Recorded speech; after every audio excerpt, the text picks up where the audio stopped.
Hello, everyone. I'm glad to see you here today.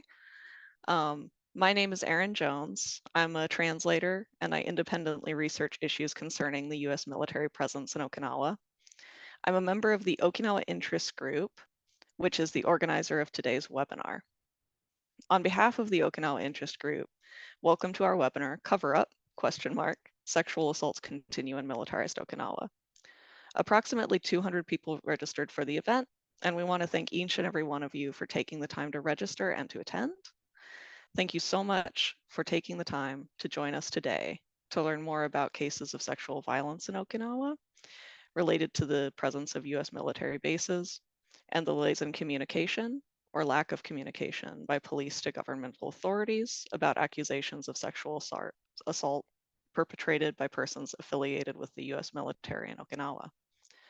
As is probably clear, the webinar addresses the topic of sexual violence and may not be suitable for younger viewers. We advise viewer discretion. This event will be recorded in its entirety and uploaded online after the fact. By participating, you are agreeing to being recorded. We'll leave a message declaring this in the chat box as well, just in case anyone is away from their keyboard at this time.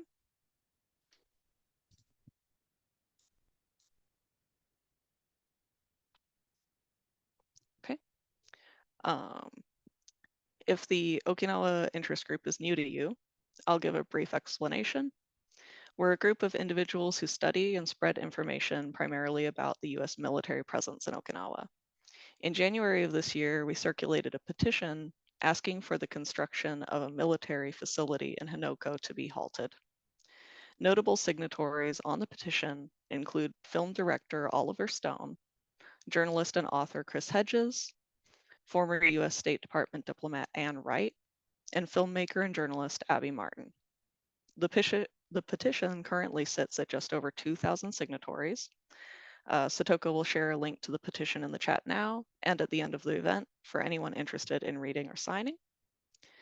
Several members of the Okinawa Interest Group dedicated time and effort toward organizing this webinar. I want to especially thank Satoko Norimatsu, Steve Rabson, Hideki Yoshikawa, he's off screen, but he's in with Suzuyo-san, and Joseph Assertier for working very hard with me and putting together today's event. Now, more about today's event. There will be two speakers, Suzuyo Takazato and Alexis Dutton. Suzuyo will speak for about 30 minutes, and then Alexis will present for about 15 minutes. Please save any questions you may have for our speakers until after their presentations.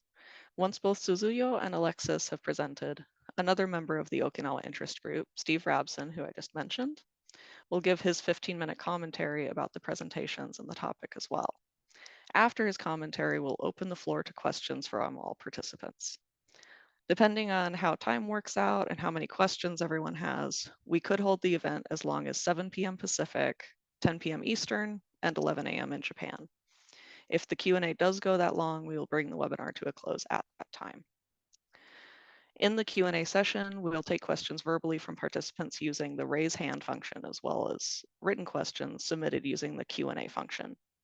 Both the raise hand button and the Q&A button can be found along the bottom bar on your Zoom window. I will alternate between addressing persons who are using the raise hand function and reading out questions in the Q&A box. Specifically, I will take up to 3 verbal questions in a row, then read up to 3 written questions in a row and alternate in this manner. We know many people have tight schedules, so if you need to exit the webinar at any time, we completely understand. Without any further ado, our first speaker is Suzuyo Takazato. Suzuyo established and is co-chair of Okinawa Women Act Against Military Violence and is a former member of the Naha City Council. She helped establish a rape crisis center for the victims of military sexual violence and has worked for peace by resisting the militarization of Okinawa. She will speak today about reasons for delays in reporting of sexual assault, the history of sexual violence in Okinawa perpetrated by US military personnel, and the structural violence that is ingrained there. Okay, Suzuyo, I'm handing it over to you.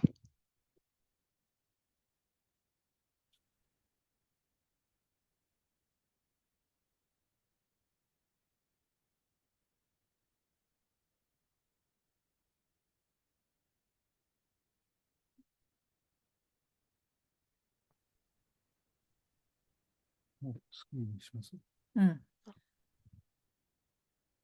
May I speak now? Oh, yes, please, Suzuya-san. I'm sorry. Go ahead.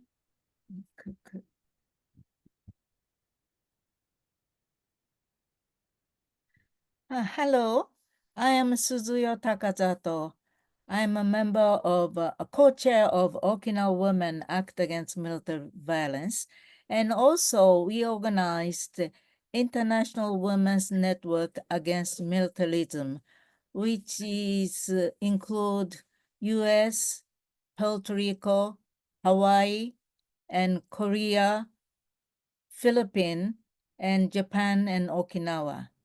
So we have been working together for almost 20 years. So I'm now, it's nice to speak to this and to speak to this symposium. Color of sexual violence assault continues in militarized Okinawa.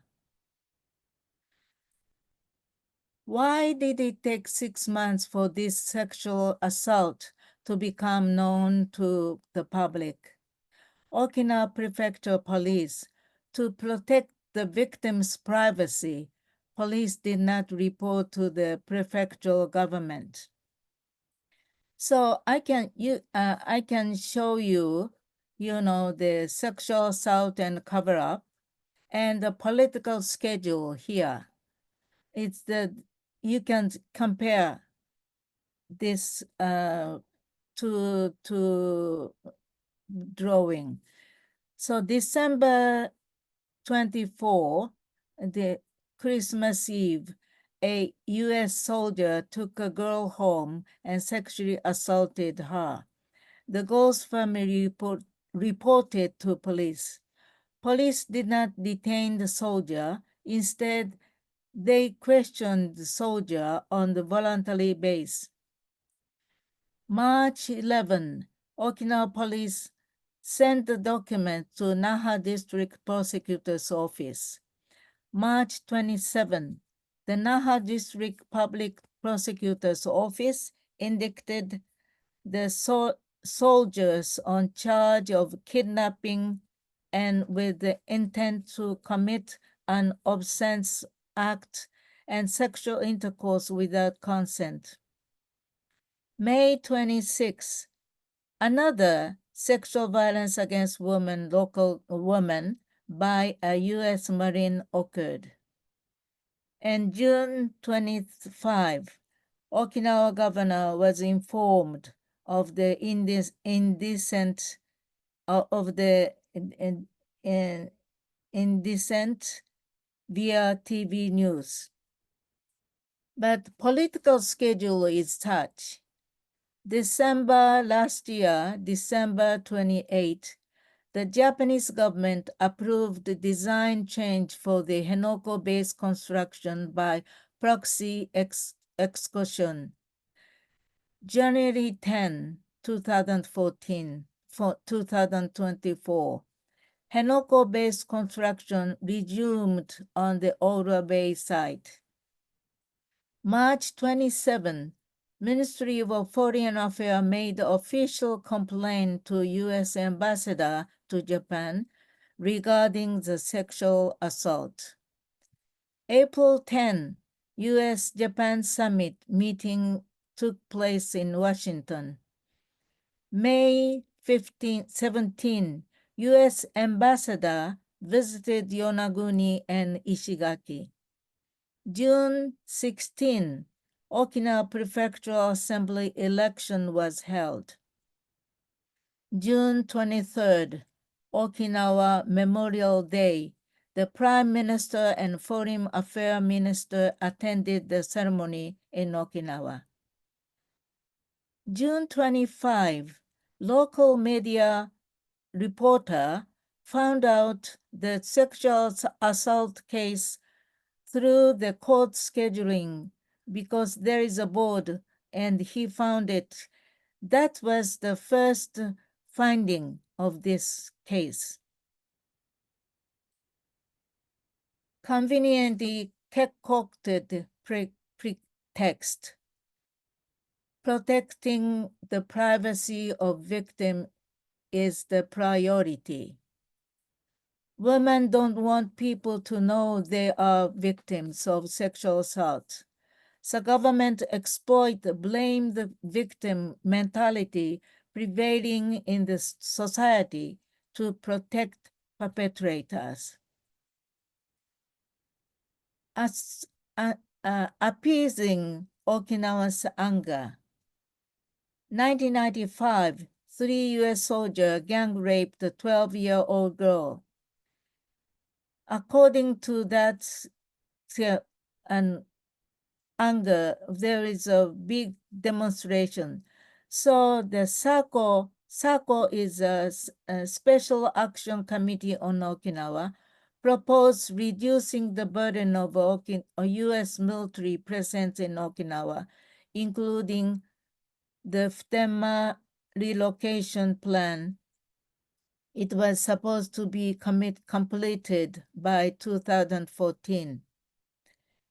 2008 Feb, a 38-year-old U.S. Marine raped a 14-year-old girl.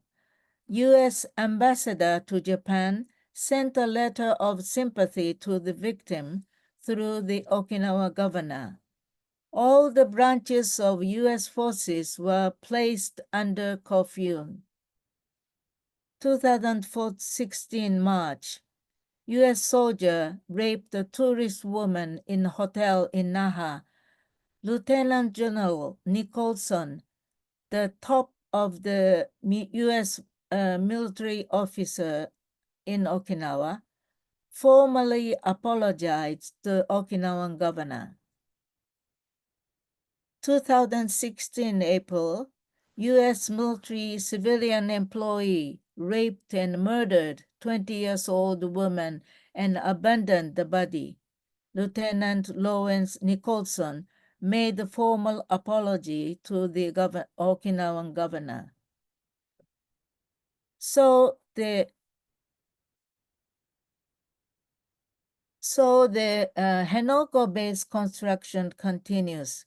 It means the why it's so secret, hidden for 6 months is to keep U.S. base in Okinawa.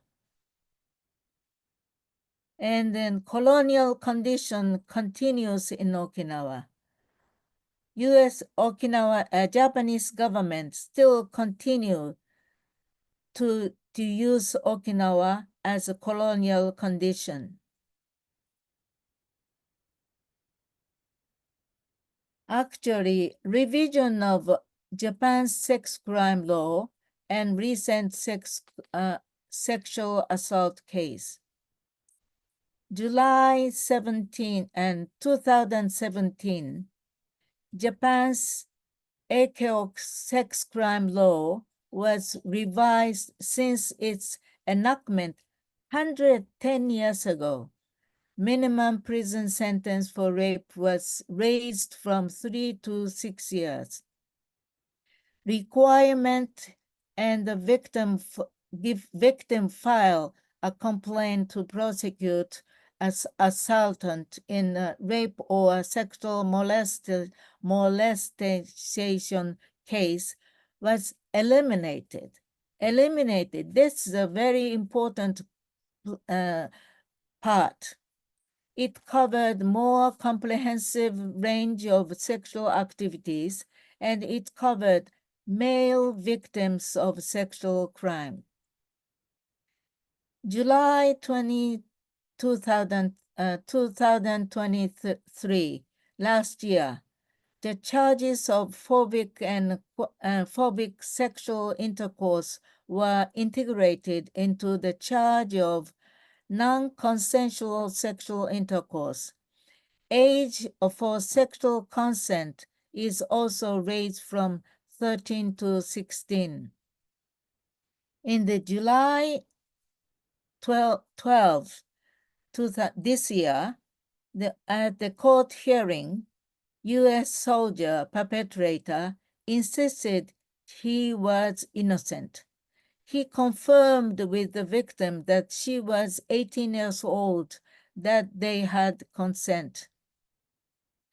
The victim insisted, actually, on the contrary, victim insisted that when asked how old she was, she expressed in Japanese and English with her hand gesture that she was 15 years old. While the while the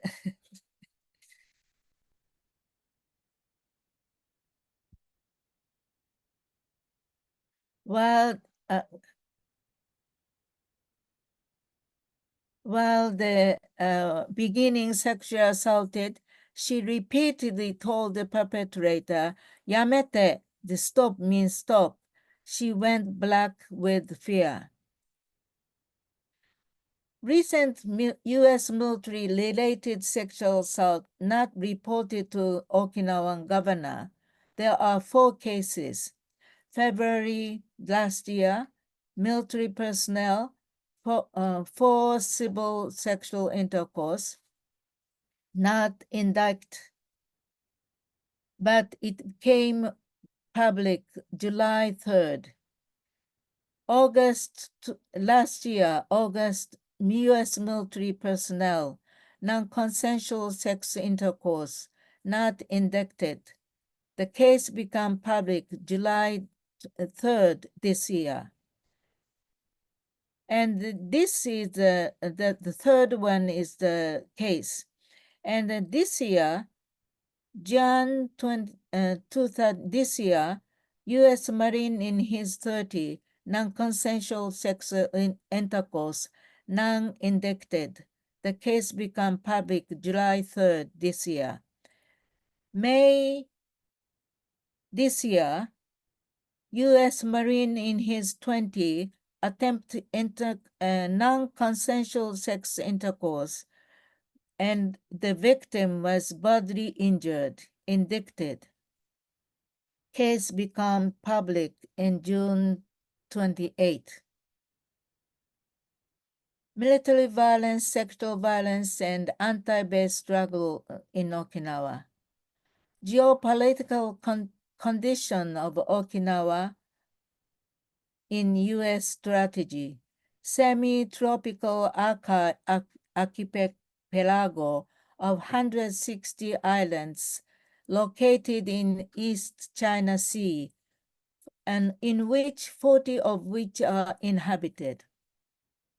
Okinawa comprises of 0.6 of Japan's land mass.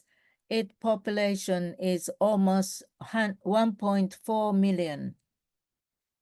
Approximately 70% of all U.S. bases in Japan are located in Okinawa. More than 70% of U.S. personnel stationed in Okinawa, in Japan, is in Okinawa. Okinawa is militarized.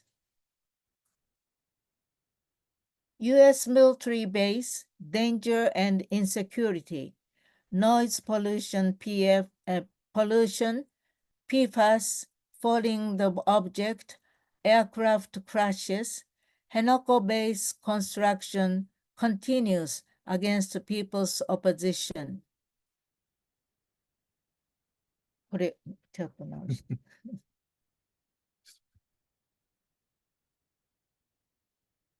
Yeah. Structural violence against women by U.S. military personnel.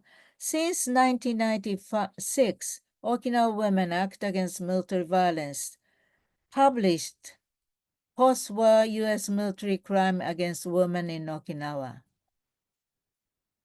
はい、ここが。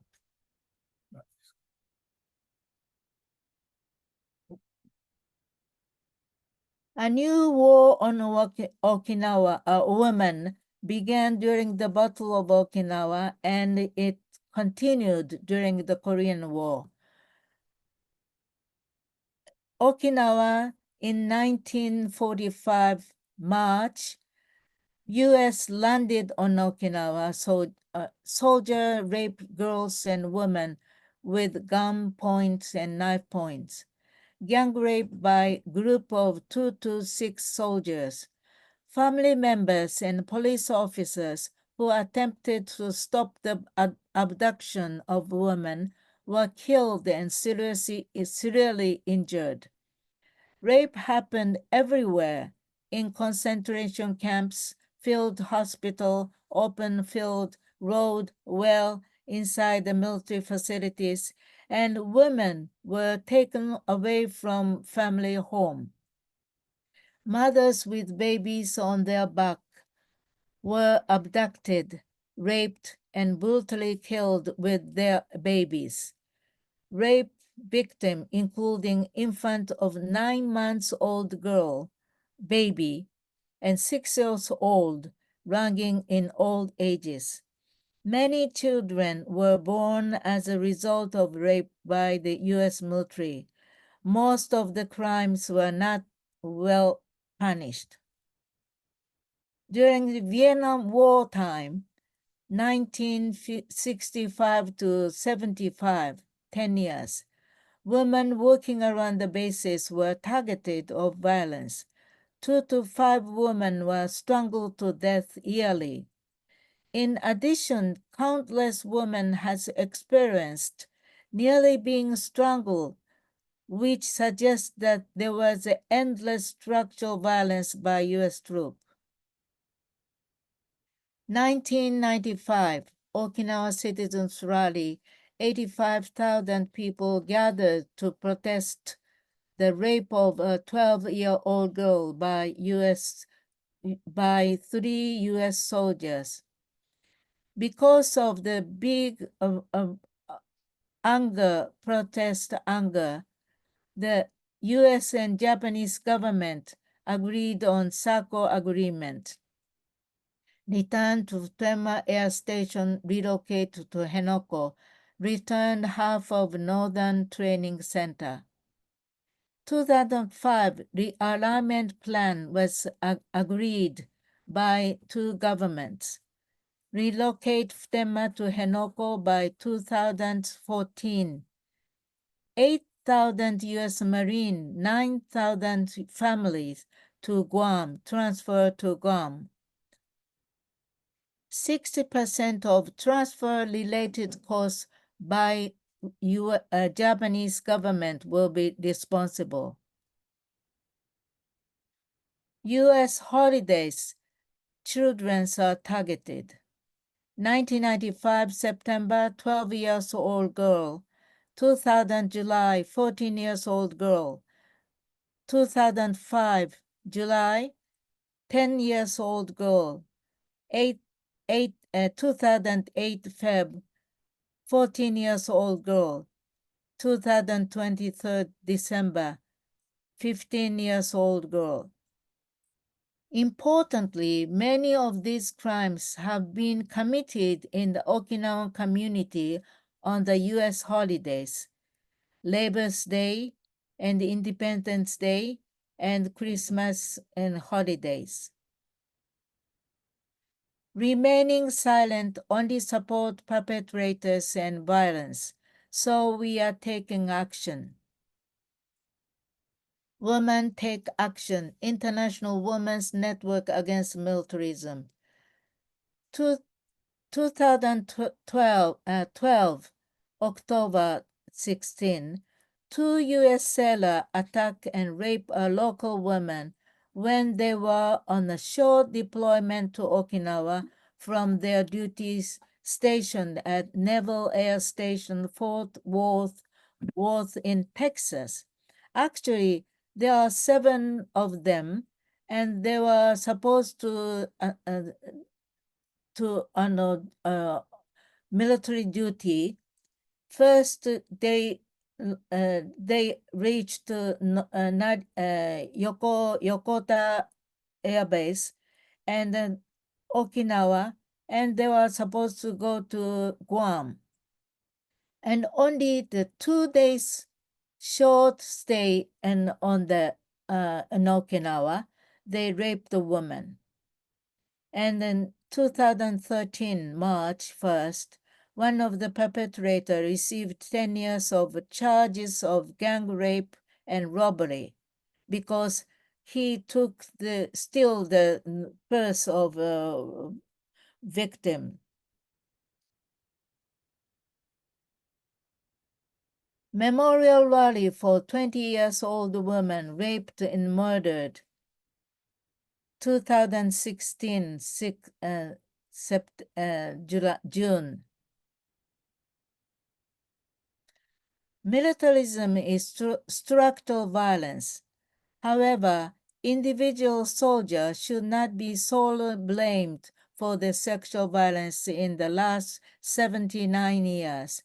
Sexual discrimination and sexism and imprinted in the mentality of the military training for killing and destruction, as well as colonialism, namely structural violence.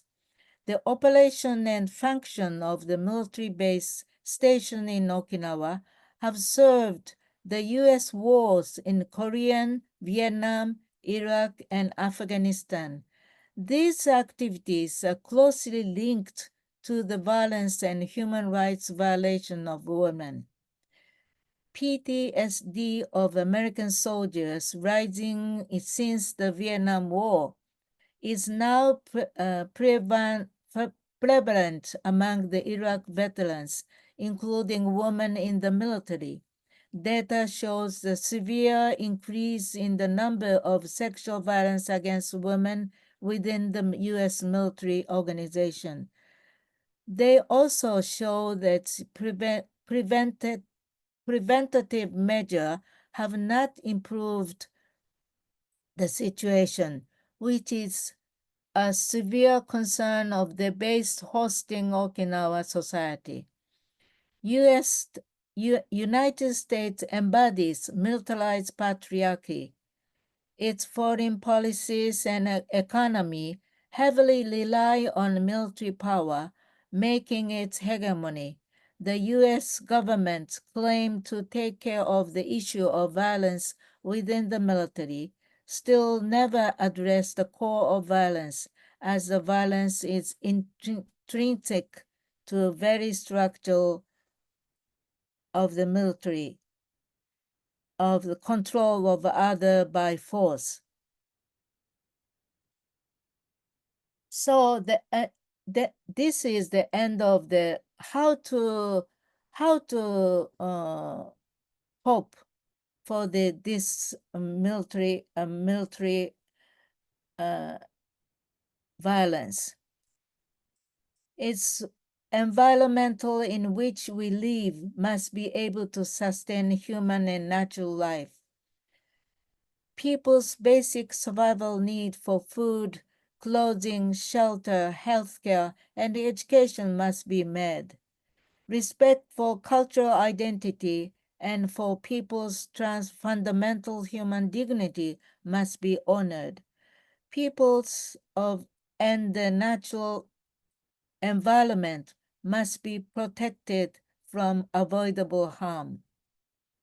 It is our statement of our International Women's Network against militarism. Thank you for hearing me. This is the end of the slides. Thank you very much.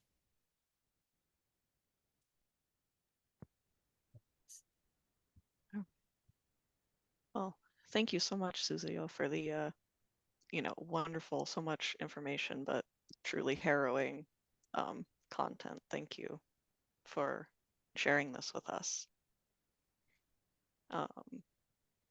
We'll turn in just a minute to our second speaker, Alexis Dudden. Alexis is a professor of history at the University of Connecticut and a visiting professor of Japanese studies at the National University of Singapore. She helped organize a 2015 letter signed by a group of American academics condemning Japan's denial, of the history of its military sex slavery. Just last month, she had an insightful piece published in the East Asia Forum, It is titled Okinawans Must Not Be Overlooked in the new US-Japan Countercrime Forum. So with that, Alexis, I will hand it over to you. Good morning, good evening, everyone. And it is an honor to be included in this conversation. Suzuyo-sama, that was overwhelming, and we all always learn from you. And I thank you so much for your dedication to keeping hope alive. And I think that I will be speaking much less formally than you have, with maybe only one slide, because the issues and the endemic nature of the crimes committed, especially in Okinawa by US servicemen and women and their civilians related to the US military, is exactly the problem. The structural violence persists, and we are left, many of us, feeling hopeless sometimes. And I think that your comments make us have hope, and I would like to further that. So without further ado, as reference, I am thinking about Governor Tamaki's address at the Foreign Correspondents Club of Japan on August 7th. And so Satoko-san, maybe if you could pull up the slide, the one slide that I would like to discuss today, because many of us didn't know about this 1997 US-Japan Joint Committee Agreement. And it's something that is meant to augment, not necessarily change at all, the status of forces agreement, particularly Article 17 concerning crimes committed on Japanese territory, but it is meant to augment Okinawan rights in this framework. So again, my remarks will have more questions than analysis. In July, in the wake of revelations about the crimes committed in year 2024, Lieutenant General Rupp in Okinawa announced yet another creation of yet another US-Japan group to address these crimes. I'm actually not sure whether this group has yet met. Perhaps somebody in the audience or listening will know that answer. And if so, what are the results? Because a prior committee created in the year 2000 met 27 times. And as Suzuyo-san's presentation just demonstrated graphically, it has not addressed the endemic issue, the persistence of sexual assault against Okinawan women and girls. And so I'd like to know if anybody knows anything about this latest effort to have a forum to address the crimes. So I would like to discuss this 1997 US-Japan Joint Committee Agreement, because during Governor Tamaki's it's available on YouTube, his televised Foreign Correspondents Club of Japan remarks, he drew attention to this, which made those audience members, both in person and watching on YouTube, rather curious about the existence of this agreement. In fact, a number of journalists in the room were left almost aghast, having not known about it. Additionally, since subsequent to the August 7th presentation in Tokyo, a number of journalists have worked, and particularly Kawamura Masami's efforts to get a freedom of information disclosure has revealed that this particular document is actually a translation of the Japanese translation of the English. And so perhaps Satoko-san, you could put up the correct or the original English document. And the reasoning is clear here, because there are gaps between what even in August Governor Tamaki was working with, particularly, and this may seem very minute, but if you look at the bottom of the screen, that's really where this the focus lies. First, there is on the bottom left, the incident, what it's called in the, and forgive me, I am relying solely on the original English because as we know, in the event of a crime, the English is the legal framework and the legal language involved, even if the crime is Japanese.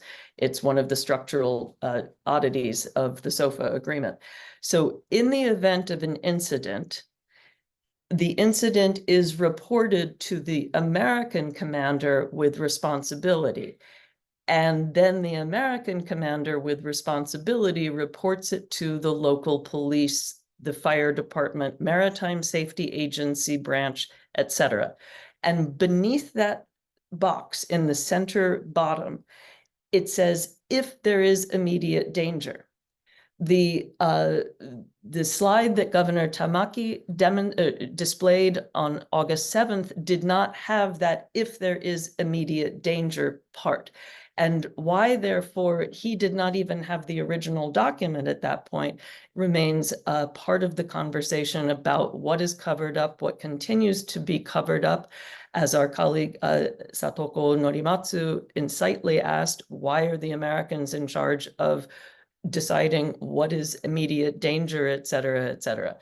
And so the questions, again, are more than the answers at this point. What I would like to focus on in my brief remarks today, and forgive me if this is very pedantic, I am a teacher, is in having just in his effort, Kawamura-san's effort to have these documents disclosed by the Japanese Foreign Ministry, and they are now available on the Japanese Foreign Ministry's website. Interestingly, is it's a document, and I'm holding it up because I'm going to read from it because it's a lot of words and everybody gets blurry-eyed looking at a lot of words. There is something created in 1997 called the Ad Hoc Working Group on Procedures for Unusual Occurrence Notification, the acronym AWGON. AWGON. And so this drew my attention because this had not been publicly visible in August, and it was not publicly visible until the middle of September, just less than a month ago. And I would like just to just list here what counts as an unusual occurrence, which then would be defined as the incident in the bottom left. Because we're all thinking about rape, sexual assault, murder, strangulation, heinous crimes, what Governor Tamaki and his team continue rightly to describe as a heinous crime, is euphemized here on this document as an incident. In the working paper, it's called an unusual occurrence. And my English is pretty good, and I am working through this piece of paper to try to figure out where rape occurs in a list that goes from A to J of the alphabet. I can get to only H. Let me quickly read. A is an aircraft-related incident. B is a vessel-related incident. C is ammunition-related incident, explosion, significant probability of explosion. D is incident occurring during training. E, significant probability of substantial pollution, contamination resulting from misuse, abandonment, outflow, leakage, hazardous, toxic, or radioactive substance. And we might need Professor Rabson's insights on that. F, landing of US military aircraft in areas other than where they're supposed to land. G, impending or already occurred hazards or disasters within the US facilities. Okay, so I'm already all the way at the bottom of the list, and we're talking about how to report rape. H, accident or incident which may cause substantial injury or damage to Japanese people or property. I think that, and I could be incorrect, but I believe that's what counts as an incident here. Thank you, Satoko, because this is really a further level of obfuscation, because it's not even addressing the crime, the heinous crimes that we are trying to draw attention to. And so it's this burying the truth as an unusual occurrence when we've just learned and continue to learn from Suzuyo-sama's presentation that this is not an unusual occurrence. Unfortunately, this is the ongoing presence of the structural violence endemic to American militarism throughout Japan, but with particular much, much too great a presence in Okinawa that makes this daily life a usual occurrence. And so how this incident can even be reported is not confusing, but is buried in the English language euphemisms that cover up and continue to cover up and attempt to normalize, make common what is a heinous crime. In the mix, we have the problem of, was there an attempt not to let Governor Tamaki know in time? Or that is to say, was there a cover-up precisely because this year was an election cycle? And this is something that I also urge you to watch the recording of the press conference from August on YouTube, because Governor Tamaki needed to be cognizant that that he could not speculate. He could not, as governor of Okinawa, say, yes, I think it was an effort to rig the election against me. And he did not take that bait from several reporters at the press conference. At the same time, a question was posed to him: do you think you would have changed your remarks at Ire no Hi? Would you have said something directly about the rapes and assaults that had already taken place by June 2024, had you known? And he becomes very humble, and he said, yes, I probably would have changed my remarks. So it's clear that not only is he rightly frustrated by the ongoing occurrence of these crimes, he is equally frustrated by the ongoing persistent efforts by Tokyo, by the central government, to keep him from acting responsibly on behalf of the citizens of Okinawa that have elected him democratically. And so, again, forgive me for having more questions than answers, but not only has all of this been numbingly shocking, it begs the question, if the United States and Japan bury rape at the bottom of the list, a heinous crime at the bottom of the list, how many of these other incidents have come to poison the land and the existence, the environment of Okinawa for all Okinawans? And I thank you for your time and look forward to questions from everyone. Thank you.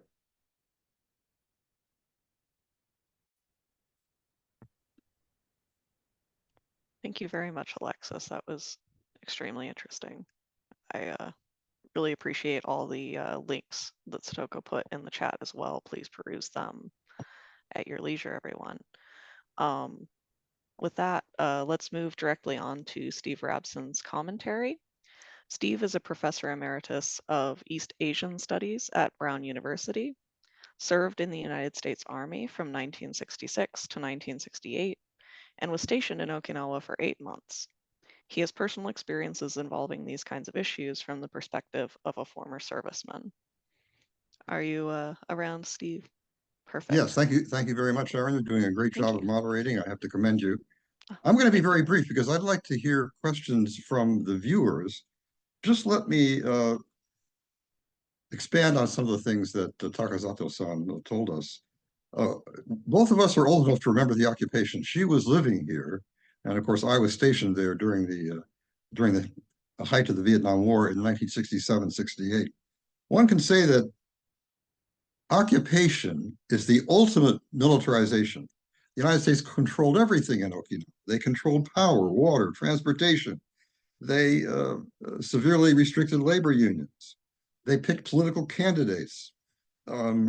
One mayor of Naha was actually ousted by the commanding general because they didn't like the fact that he was advocating for reversion.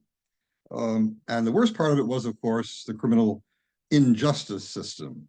They talk about military justice. They talk about occupation law. These are contradictory terms. In order for an Okinawan to, for example, bring rape charges against a soldier, she would have to go to a military court-martial. There were no civilian jurisdiction over crimes or accidents or anything. So naturally, there were horrendous miscarriages of justice. And as Takasato-san mentioned, these murders and rapes peaked during the Vietnam War when many soldiers came directly on leave from Vietnam after experiencing combat and being in terrible psychological condition. Now, let's go to the post-reversion period, which began in 1972. Incidentally, the mainland of Japan was under occupation between 1945 and 1952.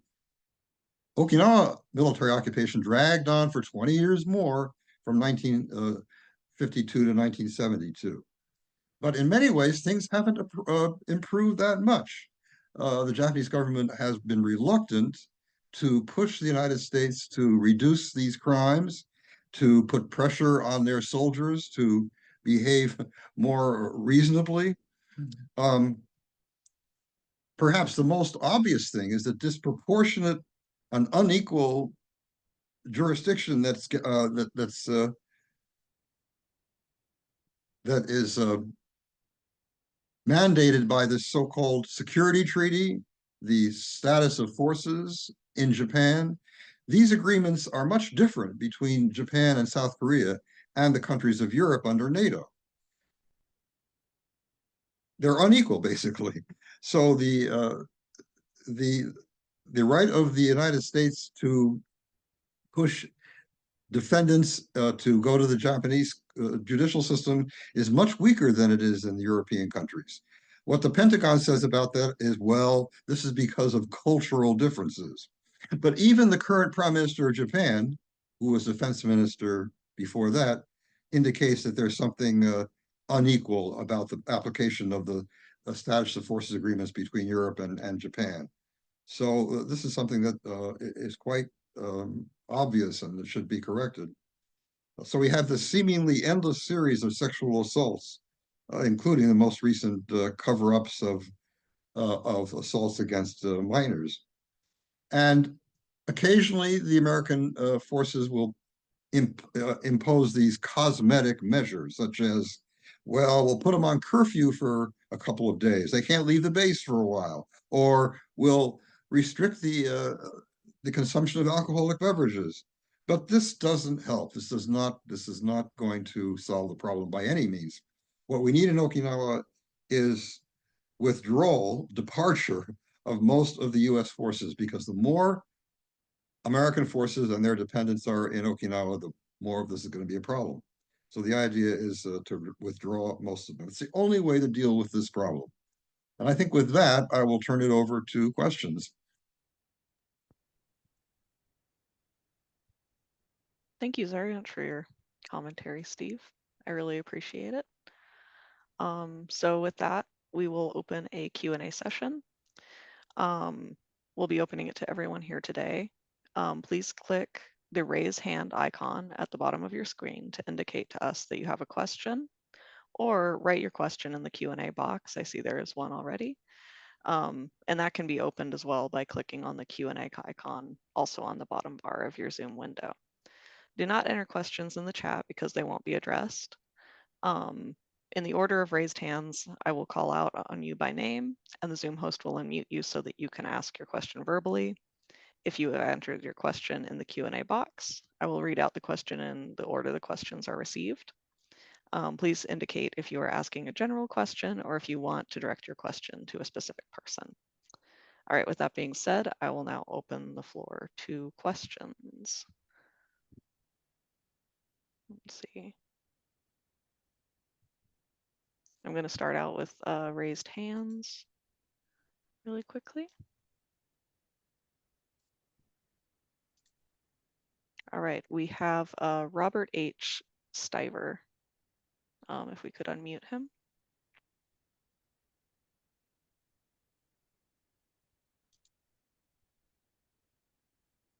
I'm Robert H. Stiver. I'm somewhat confused. I don't know how many people are in this forum. I can only see the moderators here, and that's fine, but I do have, this ran through my mind as I was listening to or watching the various slides and listening to Professor Alexis, and then listening to Steve Rapson, who happened to be in Okinawa in the very same time that I was there as a GI. I was enlisted. You, sir, were apparently, if I'm correct, a draftee, but we were there at the same time. I would like to ask this question. I don't want to run on and on. It ran through my mind that if no one has done so, I would like to go to the U.S. Washington, D.C. bureaucracy. Whether we can do that via an online petition directed to Secretary of Defense Austin and say, hey, Secretary, how are you communicating with the Okinawan military people, with the U.S. military people in Okinawa and Japan, U.S. Forces Japan, as well as to the U.S. ambassador and the U.S. government. What are you doing, Secretary Austin, to push this issue to the very forefront? Now, I'll just stop with that. Thank you for listening to me. Yes, sir, Steve, I see you've raised your hand, but I'll stop. Thank you so much. All right. Well, thank you so much. Robert, is there any response to that, or should? Yeah, I think Okay. both Alexis and I have something to say. Perfect. The governor of Okinawa Prefecture comes to Japan, comes to the United States periodically, and meets with the Defense Department.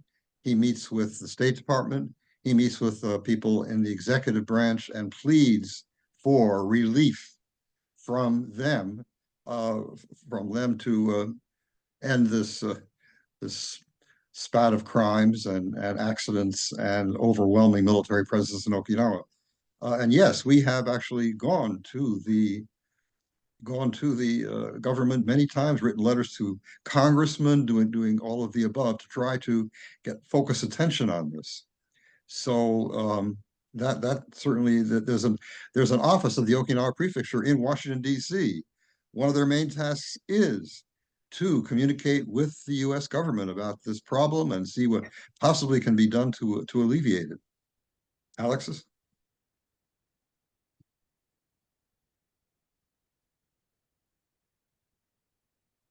You caught me. I was just linking to the DC Prefecture Office webpage. And thank you, Mr. Stever. I agree with you. This is something that makes me feel my US citizenship keenly. And as Professor Rabson said, we have to continue to bring it home where it's off the radar. And that is something that the prefectural government office in DC tries to do. So supporting them is the first and foremost, writing our Congress people. I live in the state of Connecticut when I'm not in Singapore, and we are a very strong military state. And so just contacting my officials is the way to keep this in sites. So thank you. May I cut in one more time? Okay, I'm from the state of Hawaii, which is very militarized, and we have a large Okinawan community here. And my 8 years past wife was from Ishigaki-shi. And so I have an intimate and loving connection with the Okinawan people. I certainly appreciate everyone here. You're much farther on top of this issue than I am. I do want you to know I'd like to keep in touch with you. And as progress results, which in my mind would ultimately be the removal of every U.S. soldier and sailor and airman from Okinawa, I'm 81 years old, but I hope to see that happen within my lifetime. So thank you so much. This has been a great hour for me. Aloha.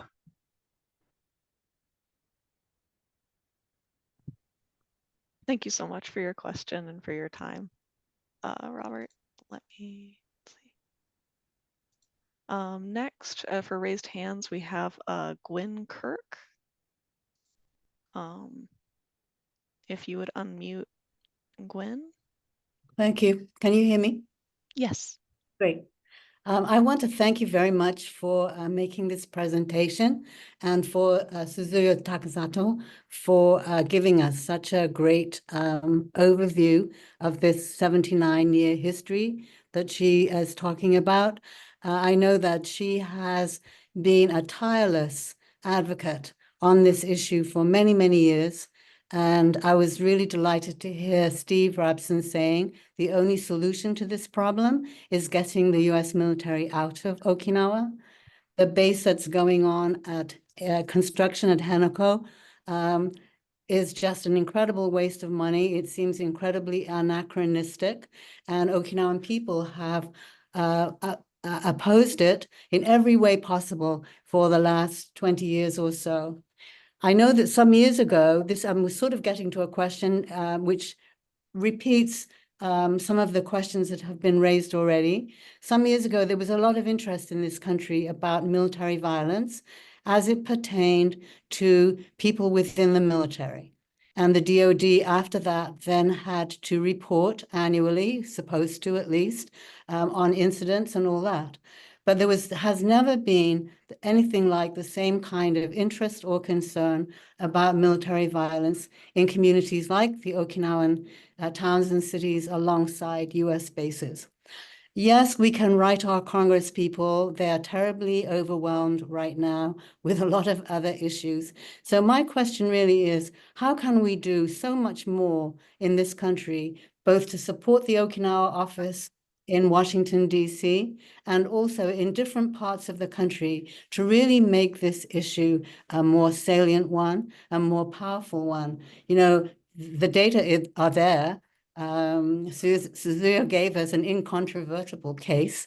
And, you know, because it's a structural violence issue, the only solution is demilitarization, which she also pointed out to us. So interested to hear people's thoughts about that, both from the panelists and also other people in the audience today. Thank you very much for this forum. Thank you so much, Gwyn. Yes, I see Steve raising his hand. Go ahead. Questioner, where are you located? I'm in Southern California. The prefectural office in DC arranges for presentations to be made at mainly at colleges and universities about this problem. They came to our university a couple of years ago and gave a very persuasive presentation with slides and film clips. And so if it was possible to contact them, it's Okinawa Prefectural Government office in DC. They could probably arrange to have someone come to where you are and give a presentation on this subject. That's one way to inform the greater public in this country. Thank you. Yes, Alexis, go ahead. I thank you, Ms. Kirk, for your very important notice of what we all need to do in the United States. And I could not agree with Steve more. There's an effort by the central government of Japan to defund the Okinawan, not just Okinawan people, but the Okinawan government. And one of the targets, of course, is this overseas effort by the prefectural government office. So as Steve says, please reach out to them. I linked to the office you can just also Google it, Okinawan Prefectural Office, DC. If they can't afford to fly to California, they certainly would be able to contact people in LA or San Diego, because they do give wonderful campus presentations. I imagine they would be willing to work at a community organization. I'm not sure what kind of political structure they're not allowed to engage with, if that makes any sense. So it would be in whatever legal bounds their presentation is allowed.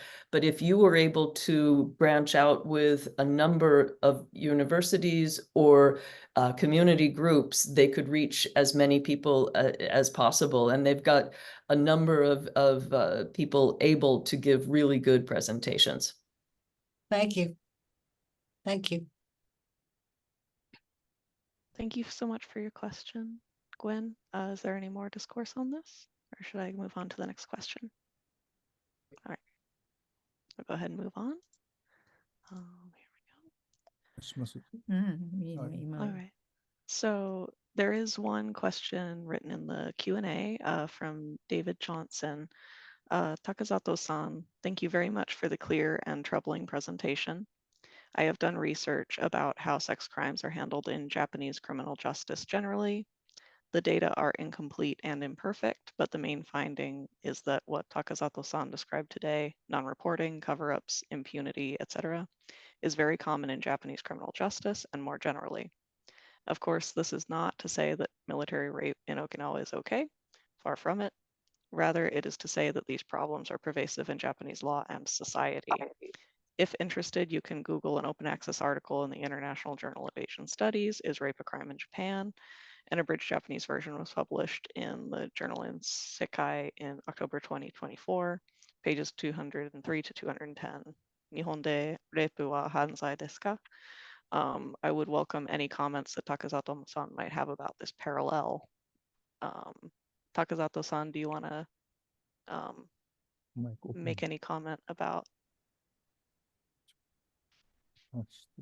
I'm this? sorry, I couldn't understand the questions.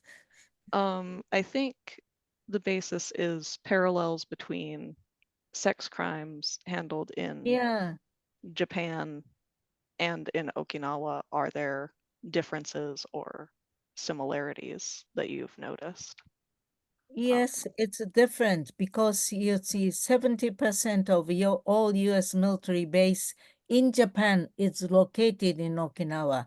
It's very concentrated in Okinawa. So the 70% of US troops are also in Okinawa. So, and it is called, Okinawa is a Marines base because, Marine, the group of Marine organization, they change, every 6 months, they shift their training. So it means that there are more Marines soldiers are stationed in Okinawa. And Okinawa is such a small island, and as you said, that's children are targeted because it's just a fence, the yellow line on the base gate. It says if you enter this gate, you will be arrested. But the soldiers they are free to go out to the community, Okinawan community. So that all the crimes, sexual crimes, has occurring in the community. So this is a very condensed area. So I hope it should be American troop withdraw to United States, not transfer to Guam, because there is another problem will occur in Guam. So we don't want the sexual crimes in not only Okinawa but also in Guam. But now it's a 2005 realignment plan. It says 8,000 US Marine transferring to Guam. And the cost of transferring cost will be responsible, 60% of cost will be responsible for Japanese government. But how come you emphasizing and well, it's very hard to explain, but anyhow, I want to U.S. troop withdraw to your own nation.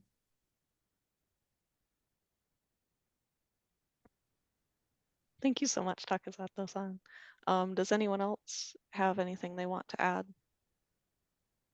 Okay, not at this time. I'll move on to the next written question from an anonymous attendee.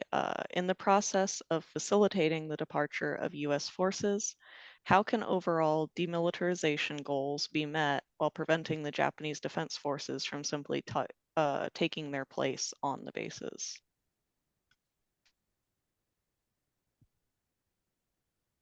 Okay, Alexis, thank you. Well, I mean, that's an excellent question, and there are all sorts of rumors abound about, for example, is the new facility at Henoko actually is the intention for the Japanese self-defense forces to use it, for example, and we see the buildup further to the south in places such as Yonaguni. What's interesting, and just to amplify Takazoto-san's remarks right now, get American troops back on American soil. Perhaps, Steve, you can correct me. I can't remember how many countries the United States occupies at the moment. And when I say occupy, it's really Okinawa that is the most heavily occupied of all, but Japan, for all intents and purposes, South Korea, these are countries that are technically under American control, military control. Whereas is it 62 countries that we have bases in? I mean, forgive me, this is Googleable. I apologize it's a little early still in Singapore, I'm sorry.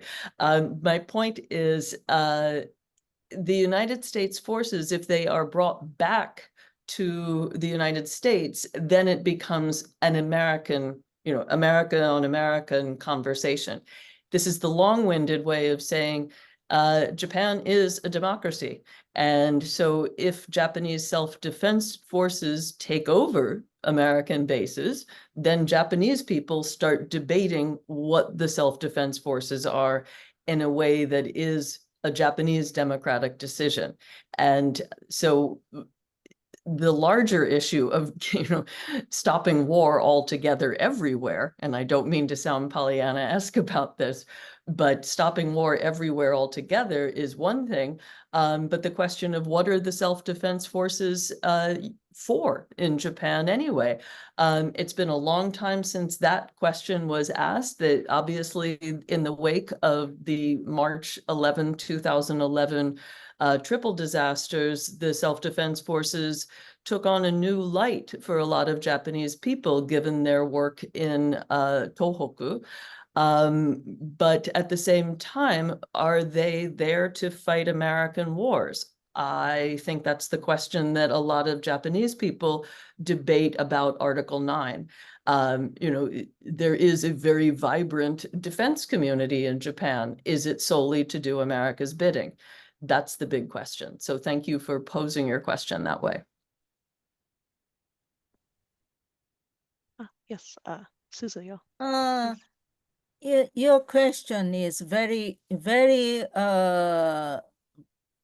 right now. We are confusing also in Okinawa because now the Yonaguni and then other Ishigaki Islands and the defense force is increasing, the missile vessel and then a training center. It's in White House. So even the U.S. training center in Northern Ireland training center, U.S. in joint maneuver with self-defense force. So now it's increasing, the joint maneuvers. So we are also very concerned about even the present elected president Prime Minister Ishiba, I wonder whether he was very concerned about the status forces agreement reversed, but how to reverse, we are very questioning, because he might just add, even the constitution, peace constitution, to add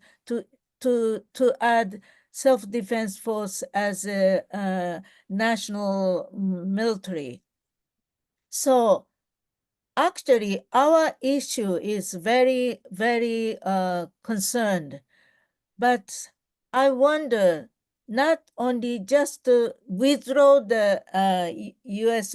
military to home, because Japan is Japan is the largest deployment country in 62 countries.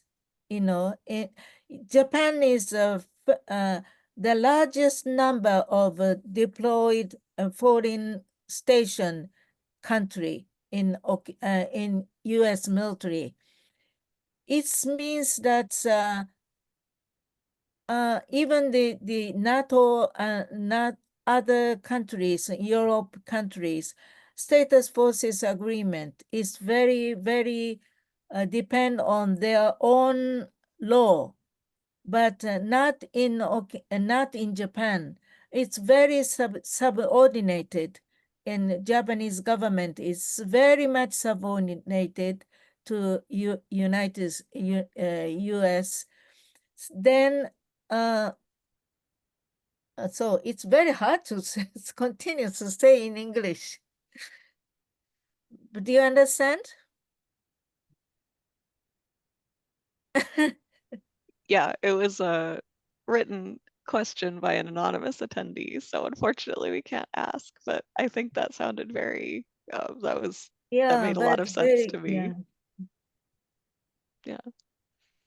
Do we have any further comments on that, or should I move on to the next question? Okay, I'm going to move on to the next question. Thank you all so much. Now we've got a question from John Price. It says, the new Prime Minister, Ishiba, has said he wants to address the imbalance inequality in the Security Treaty SOFA. He also wants to reinforce the US-Japan military arrangements. What should we think of Ishiba? And if there is time, Canadian forces are now using US facilities on Okinawa. Do you know if there are any incidents involving Canadian forces personnel? So there's several questions in there, but does anyone want to take that first? All right, Alexis, take it away. Thank you. I'll be really clear. I think Ishiba will be a wild card for the United States. We also have a rather divisive, monumentous election with both candidates, neither a pacifist, and one saying he wants to drop alliances altogether. That would be Trump. Harris says she wants to, shore up alliances, make it even stronger, which essentially would mean the same thing. Ishiba will be able, with either of these two possible presidents of the United States, to strengthen Japan's presence in Okinawa. And I think it'll only be an increase under Ishiba of not only Japan's already expanding military budget, but a more forceful posture. That said, I don't think he has the votes to change Article 9. And that's where I would urge Japanese citizens to focus their attention, is really challenge what the point of Japan's military is.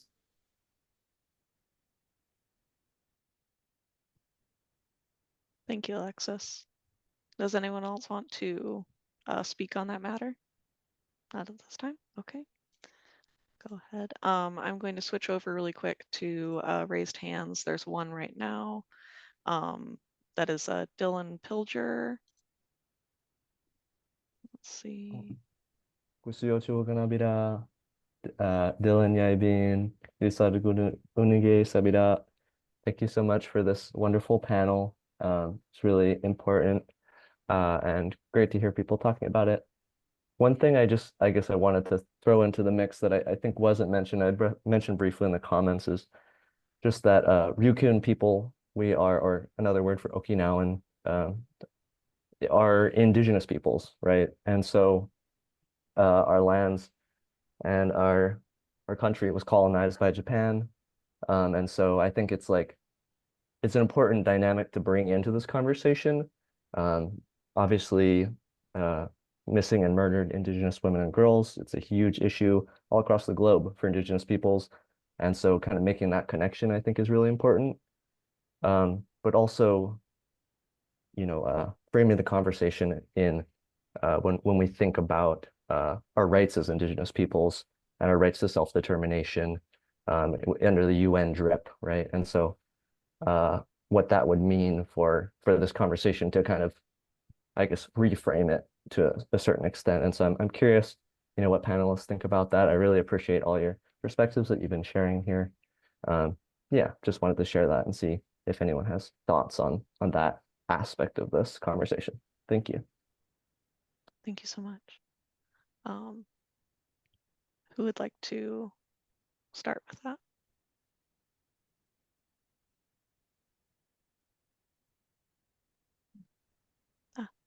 Suzuyo, take it away. Yeah, indigenous people of Okinawa, because U.S. landed took over Okinawa in 1945, but they used the note for 文化人類学はなんて言うんだったっけ Also anthropology. Huh?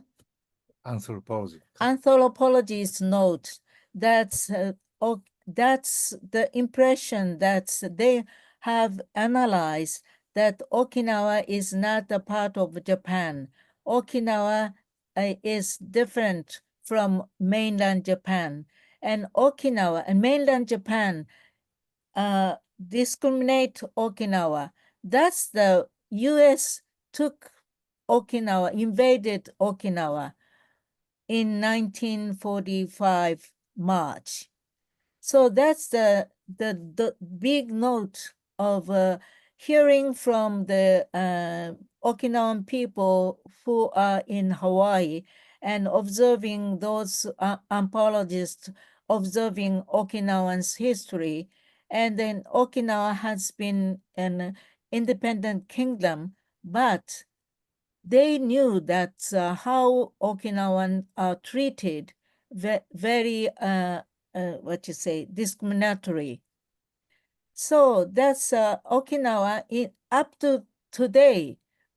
You know, even the 66 months hiding, you know, the Japanese government defense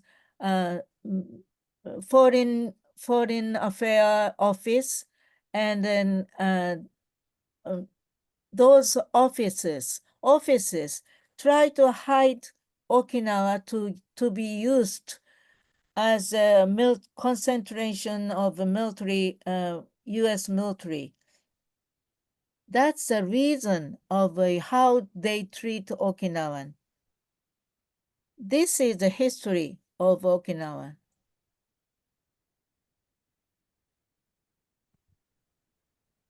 Thank you so much, Suzuyo. Would any other speaker like to address this? Okay. I'll go ahead and move on. Thank you so much for your question, Mr. Pilger. Let's see. We do have a couple more hands raised, so let's go with Yoko Fukumura. If you would like to ask your question, you will need to unmute.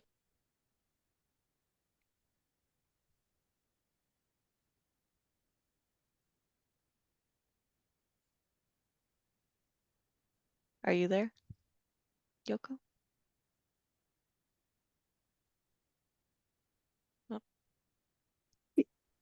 There you are. Yes, but I haven't thought about the question so far. Hold on. Okay. Would you like us to come back to you? Sure. Okay, that sounds good. One moment. We'll be back with you in a few. All right. Next, we've got Douglas Loomis. It's nice to see you here. Please unmute. Yeah, hello. Hello. I'm Douglas Lomas. As some of you know, I live in Okinawa. I'd like to second Steve's closing point that, of course, it's important to improve the status of forces agreement and important to try and educate GIs to quit doing this horrible stuff and important to enforce the law. But ultimately, the solution is to get the bases out of Okinawa. The first time I came to Okinawa was as a Marine, in the same era that Steve was stationed here. That would be in 1959. I remember when I was at Camp Pendleton and learned that I was going to be assigned to Okinawa. People would say to me, "Oh, you're going to Okinawa, you're going to have a good time." And you hear what that means. Just the idea of going to Okinawa in the Marine Corps culture is that it's an erotic experience. You can get away with stuff there that you can't get away with anywhere else. It is so deep, this idea of a conquered, when you conquer a place, the women are yours. That's an ancient belief. It's one of the motivations for going into battle. When I first started living here 24 years ago, there was a website that was in English that the GIs used to talk to each other. And I signed into it. And on their talk show, I asked a question. Tell me, what really do you think is the basis for that gives you the right to be here? And I got a lot of really dumb answers, like if the Marines weren't here, this Okinawa would have been conquered by Taiwan, among the other dumb answers that I got. But I got one answer that was horrible, but very profound. A guy wrote back, the spoils of war, my friend.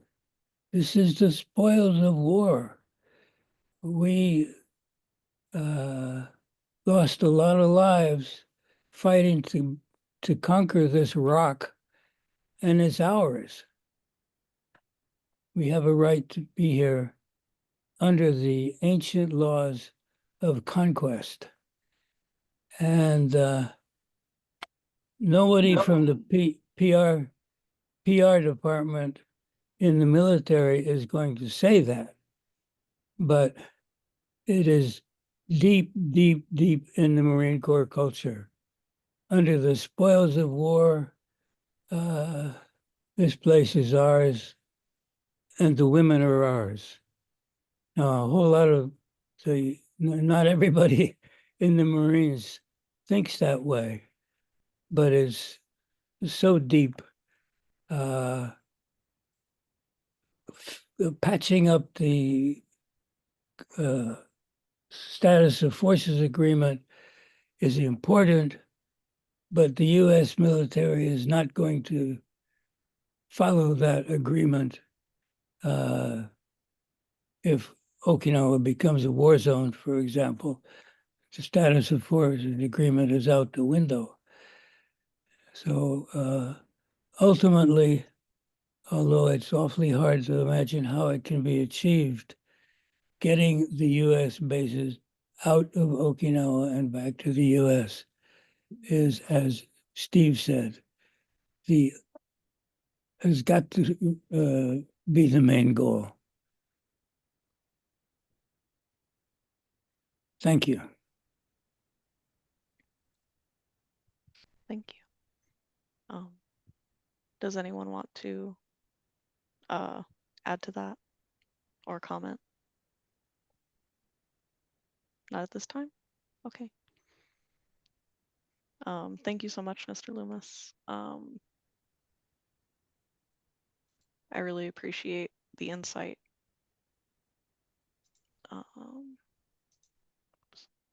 Let's see next. Let's check back in really quick with Fukumura-san. Fukumura-san, do you have a question ready? I just put on the comment about how every time Okinawa Women Act and also International Alliance of Women who host U.S. military bases speak about these issues, there's a big, I guess, difference in understanding that the host community faces under this U.S. military structural violence. And also the people in the U.S. In general are like sort of not knowing the reality that Okinawan people faces. So, but then here, I live in San Francisco, so I'm just talking about the U.S. Here, people often praise about the U.S. soldiers and their services overseas, but the heavy presence of the U.S. military and their problems are never discussed here. And I don't know, I have been here and often try to connect that gap or close that gap, but it's just so difficult. I'm just wondering, how do we inform those kind of issues to someone who are not maybe aware of or not interested? It's just hard thing. I'm just, making my comment here. Thank you. Yes, Steve. You can write letters to the editor, to local newspapers, the San Francisco Chronicle, the Los Angeles Times. I've gotten op-ed pieces printed in some of the, I've gotten letters to the editor printed in the Washington Post. So there are things you can do to try to get the conventional media participating and informing people. That's one thing you can do. And of course, writing people in Congress as well, although that might not bring a satisfactory response, at least not immediately.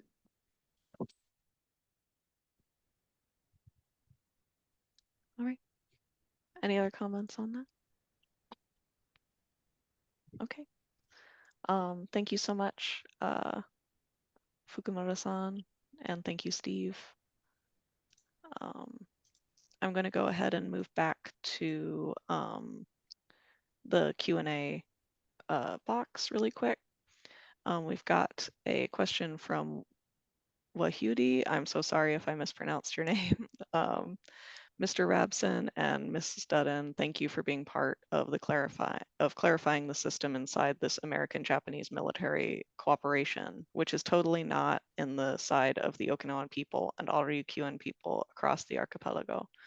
But I would like to appreciate for the comments regarding the geopolitical background of the islands, especially if it is really related to the geopolitics of Southeast Asia, where my country is here, Indonesia. We have a lot of reports also, the sexual assaults related to the politics with the American support here. We have a lot of problems in our societies in the Asian parts of the Indo-Pacific, but we have, of course, needed to take another time for debating this.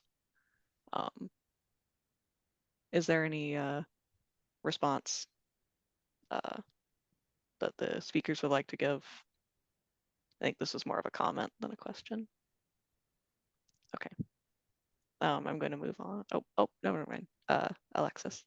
I would just venture to suggest well, yes, the issue of American military violence and also civilians attached to the American military violence pervades throughout the culture of American militarism around the world. There is a particular extra burden that Okinawa continues to bear. And I think we're hearing, especially in the remarks from Takazoto-san's long analysis, from Steve's comments, and from Doug Loomis, these insights to how the culture of Americans in Okinawa, I won't say it's special or different. Rape is rape wherever it occurs, that it is so pervasive in the American presence in Okinawa is noticeable when compared, for example, and I work also in South Korea.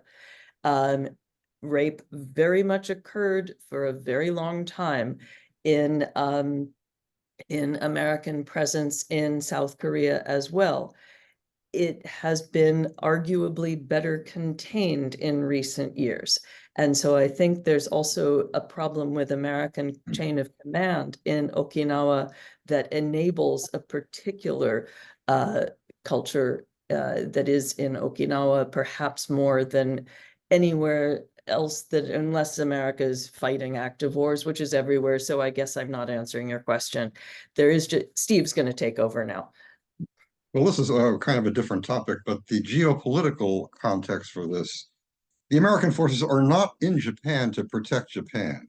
They are in Japan to protect military power elsewhere. There are 18,000 Marines in Okinawa. Only 2,000 of them, there's only one brigade that is actually capable of being deployed in a crisis in the region. So let's look back a little bit and ask ourselves, what benefits to the American people and what benefits to people around the world have the deployments in Japan and Okinawa brought? Well, there was the Vietnam War. That was the main support base for the Vietnam War. That was the reason for stationing, the real reason for stationing a lot of troops in Okinawa at that time. Now, a lot of the troops in Okinawa train for our other wars, our forever wars, the ones in Afghanistan and Iraq. It has nothing to do with defending Japan, not even with projecting military power in the region.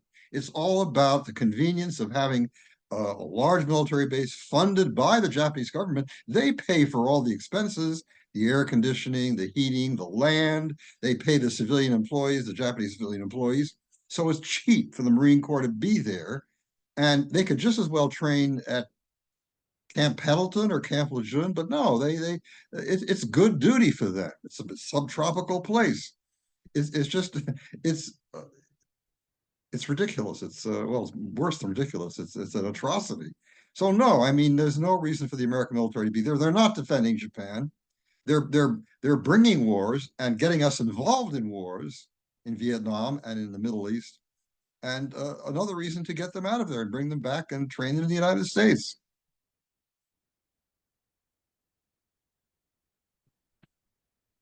Thank you, Steve and Alexis.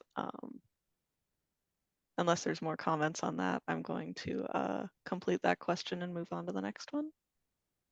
Okay. Next we have Kathy Yep. She says, thank you, Takazato-san, and all of the panelists. I appreciate the information in the PowerPoint. I am wondering if Takazato-san would talk about the efforts and publications that document the history, past and present, of sexual assaults of Okinawan women and girls by US troops. So, like books, articles, materials that she should reference.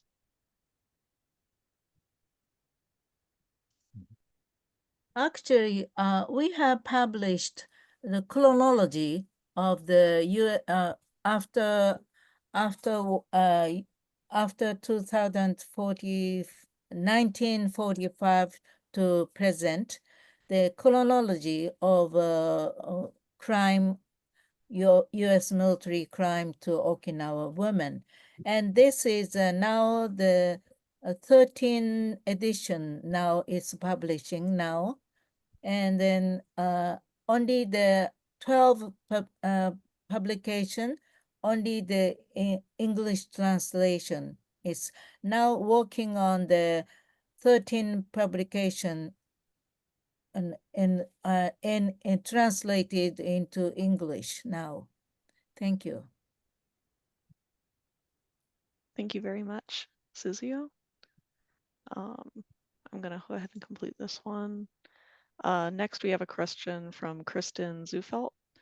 What can be said about the diplomatic relations between Washington and Tokyo that perpetrate the culture of covering up these egregious crimes?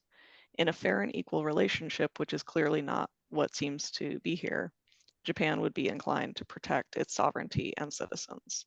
So why don't we see that, and how can it change?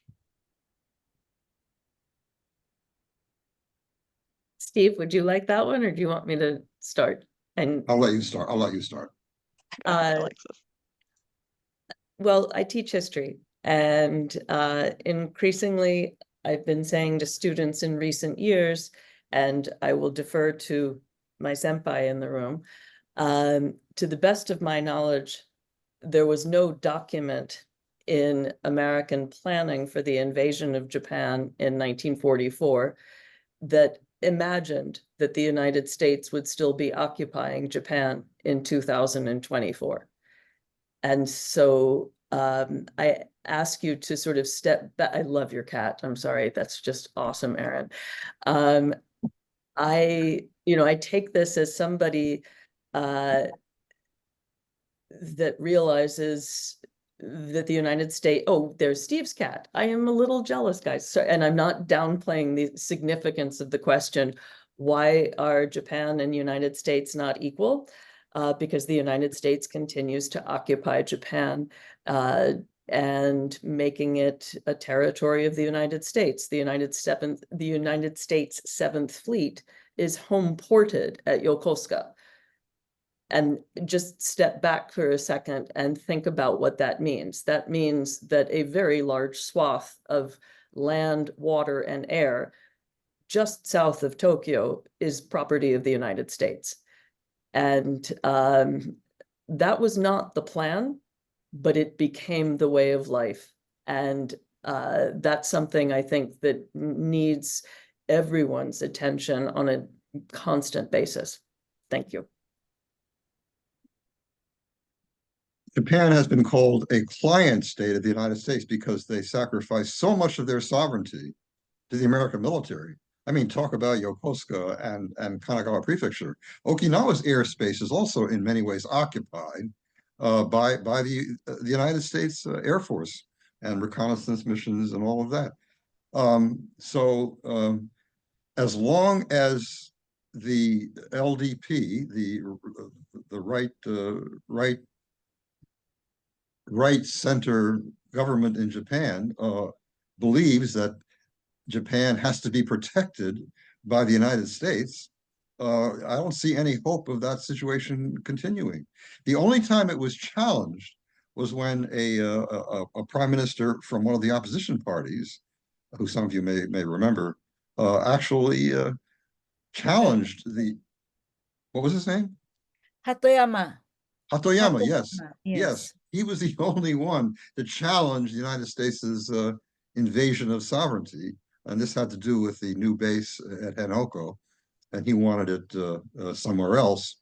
And he was drummed out by the conservatives and by the bureaucracy. So as long as we have, go ahead. And by Washington, that was the fastest exit ever. Sorry. Yeah, there was a lot of pressure coming from there too. So as long as the LDP remains in power, I don't see much help of Japan being anything else but a client state of the US when it comes to the military presence.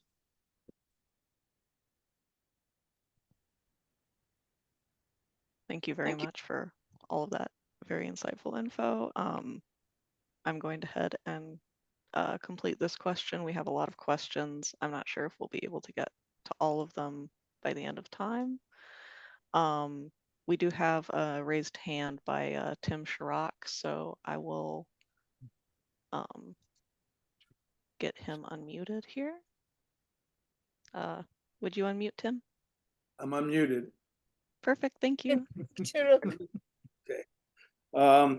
First of all, I want to say to Takazako-san, I was with her last year and Yes. sit-in at Hanoko, and Yeah. we sat next to each other as the police gently tried to get us to move. And anyway, that was my first time in Okinawa. I'd been in Japan many years and also many years in South Korea, but I was absolutely stunned by the U.S. military presence. I mean, just physically, just driving past all the bases, it's just I just couldn't believe it.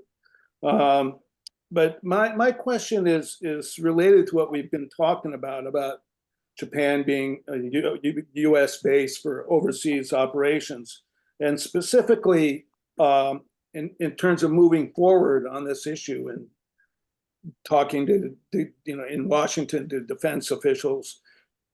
I've been following very closely this trilateral military alliance between that Biden opened up with Japan and South Korea last summer, and this seems to have lots of implications for how we can do something about Okinawa, because we know that Okinawa is so closely related to what the U.S. military does in Korea as well as other places.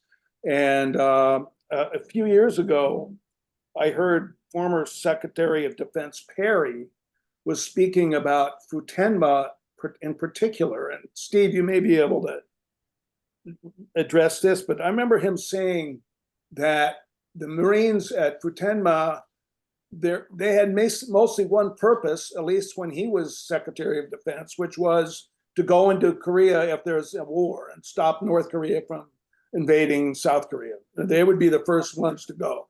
And then he was sort of talking in the context of if there was a peace agreement in Korea, then Futenma would be, its use, it wouldn't have any use anymore because, there would be peace in Korea.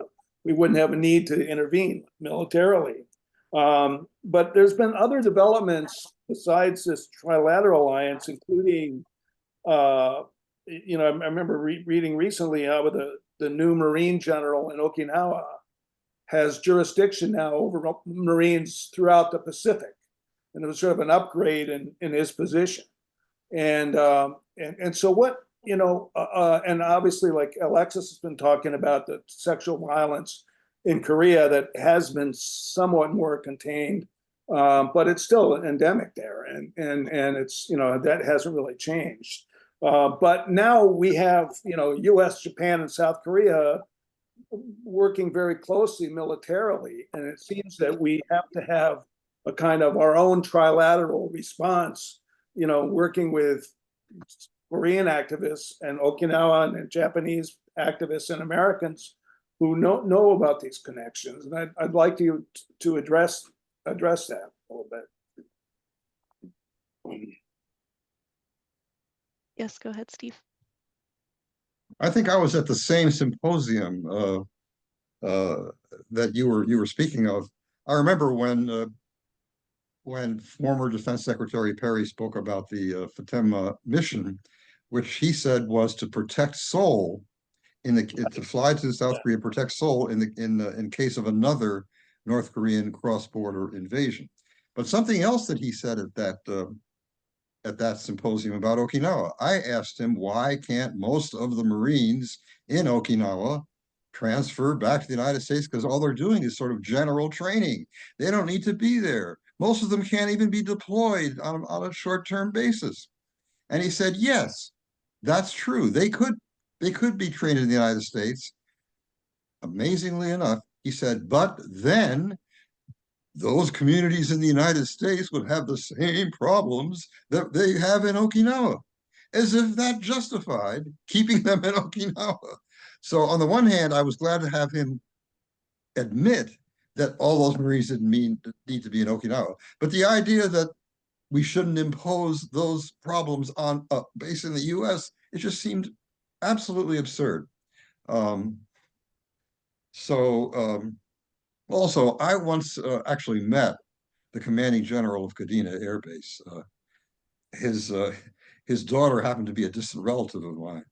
And at this time, North Korea was all in the news. It was a big thing. And I asked him what would happen if the United States and North Korea and South Korea came to a rapprochement. And, there's a demilitarization. And he said, well, then most of what goes on at Kadena Air Base wouldn't be needed. Now, of course, the situation is different. Everybody talks about the China threat. But clearly, I mean, diplomatic rapprochement would make those bases unnecessary. Whether or not they would leave, of course, is another matter.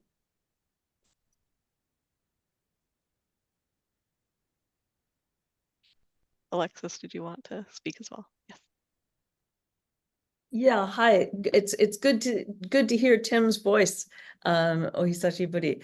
And yes, this trilateral forced hand that has come about is exactly as you say, the opportunity for us to engage with Korean activists more strongly, especially as far as the Jeju base construction goes, because that action dovetails, I think, so well with Hanoko. In terms of possibilities, in terms of the environmental degradation already committed, and then possibilities to really draw attention to yet another base to nowhere that comes at the cost of ruining environment and towns and brings new violence and new, makes a new area targetable in a contingency. And so I think your point is really well taken. Thank you.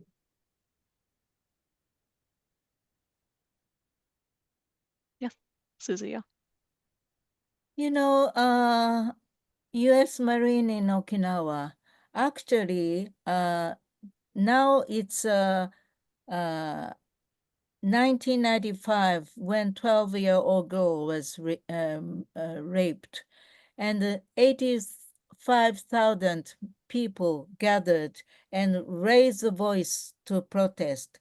So according to that, our anger, the voice of anger, U.S. Japanese government made agreement, SACO agreement. It's a SACO is special action on Okinawa.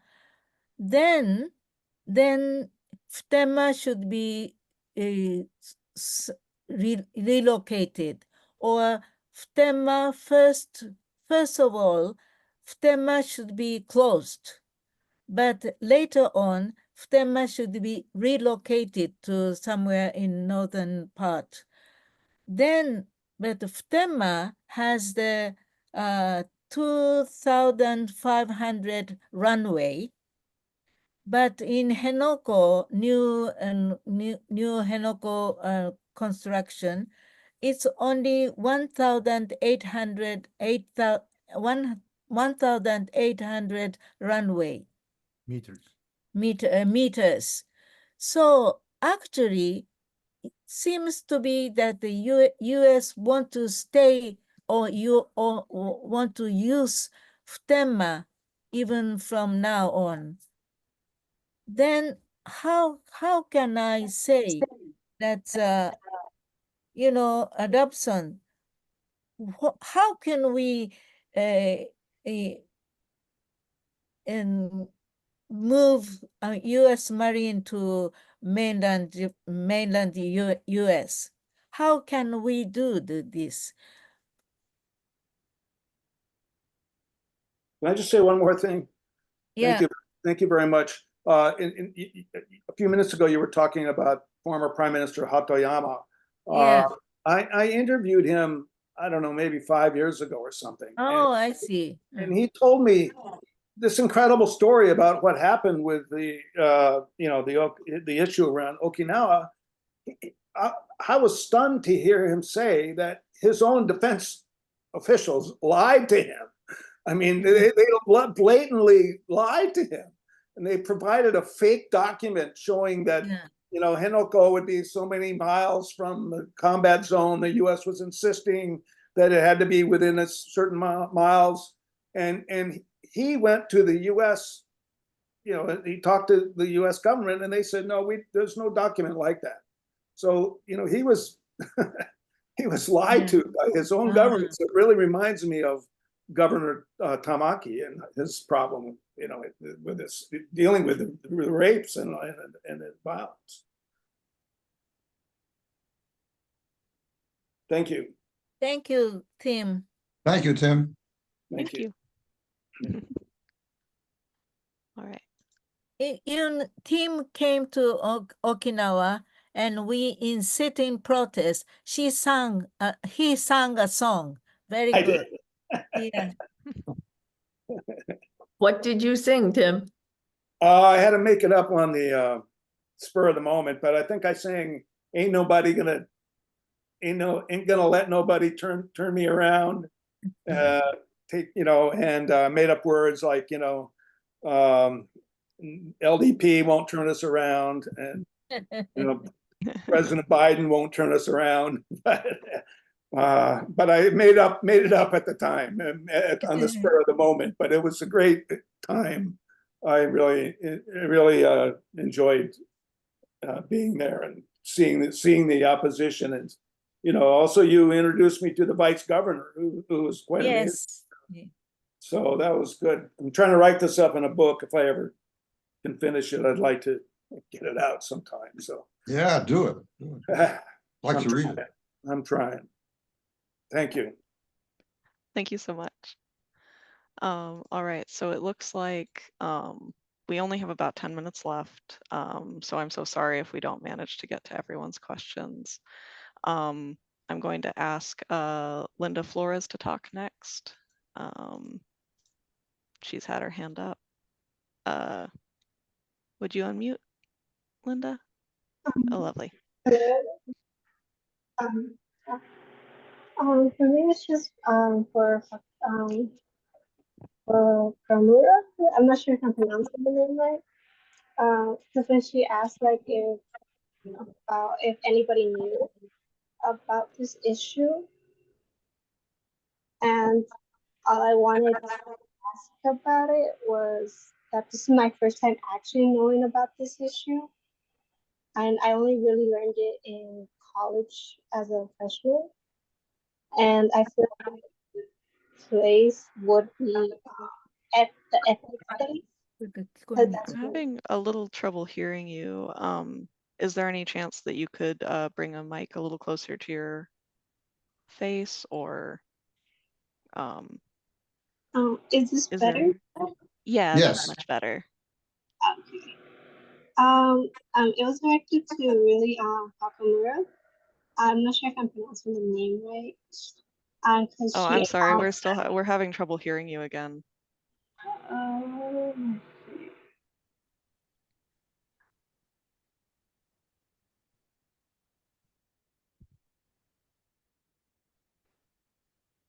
Let's try this one more time.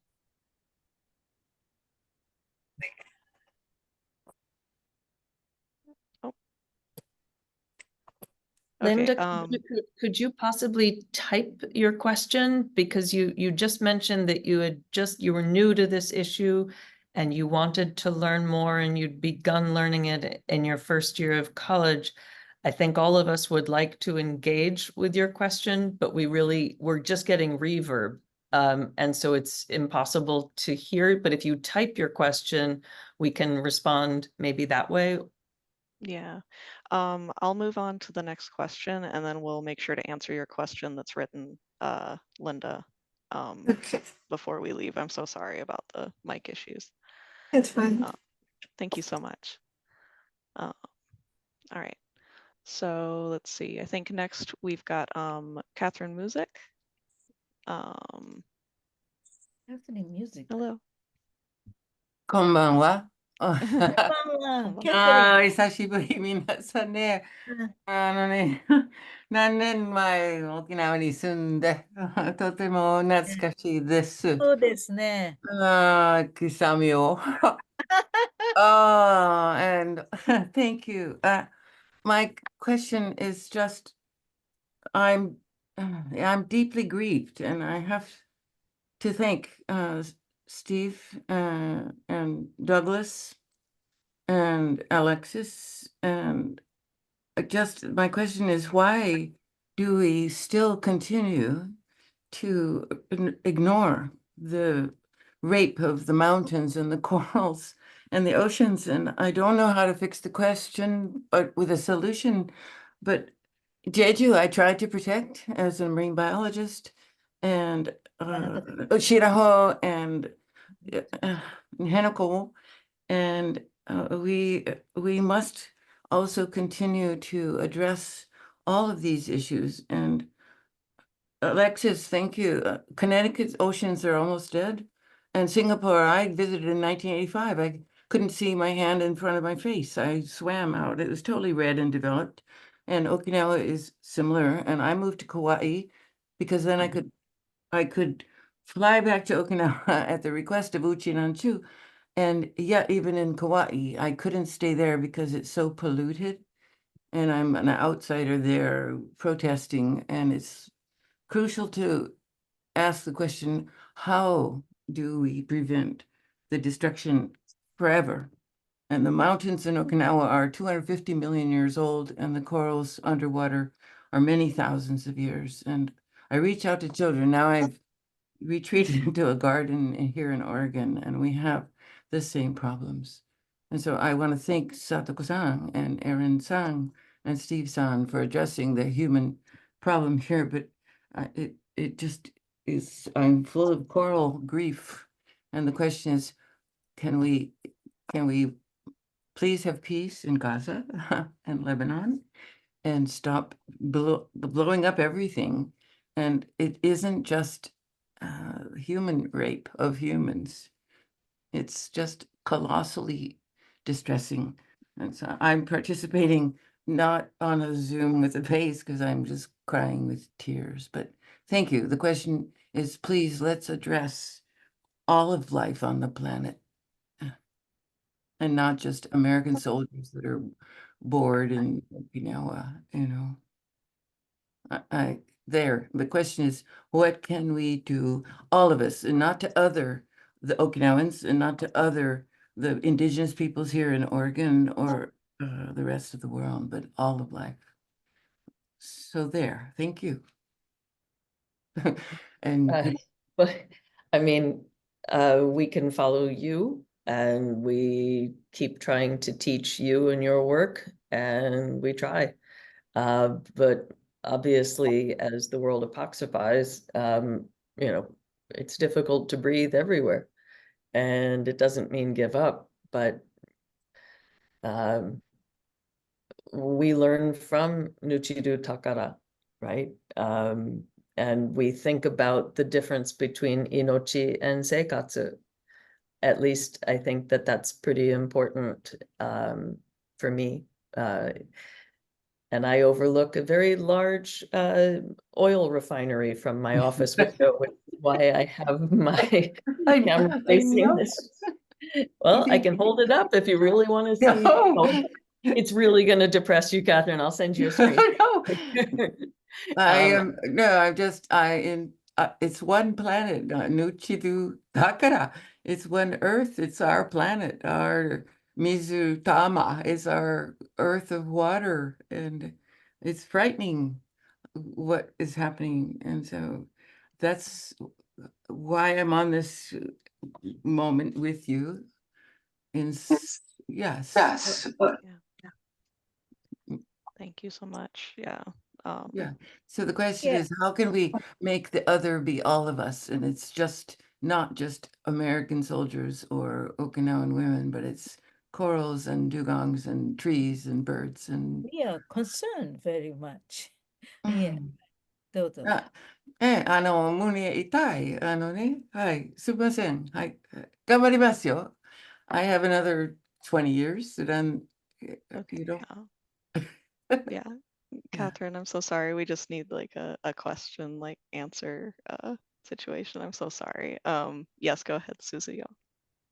And yeah, Okay, so hello, I just Suzuki-san asked me to say something Oh, sure. Yes. to absolutely. the Catherine's yes, hello, Katie's comment. I think that Okinawa is very symbolic of what's happening in the world, right? Because as Catherine says, that we're concerned with like a sexual violence.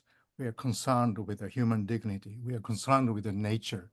And in Okinawa, because it's such a small places, and in Okinawa, because we have this concentration of US military bases, we can see the connections between the nature, human life, and those sexual violences. So at least we feel the responsibility actually to speak out these interconnections. It's a long way, it's a hard battle, we all know, but I think as Suzuki-san and at least we are really feeling that we have these responsibilities as Okinawans. Thank you. Thank you so much. So I'm afraid that we've kind of run up on 7 p.m. Pacific. What is it? 10 p.m. Eastern and 11 a.m. in Japan. I'm so sorry that we weren't able to get all of the questions, and I don't see like there were a lot of written questions that we weren't able to answer. So I really am sorry about that. But I'm really glad that we had so much participation, and I'm so happy to hear all of everyone's wonderful thoughts. So now we will once more share the link to the Okinawa Interest Group petition from January, and there are a lot of great links in the chat right now. So thank you everyone for sharing so much wonderful information. Yes.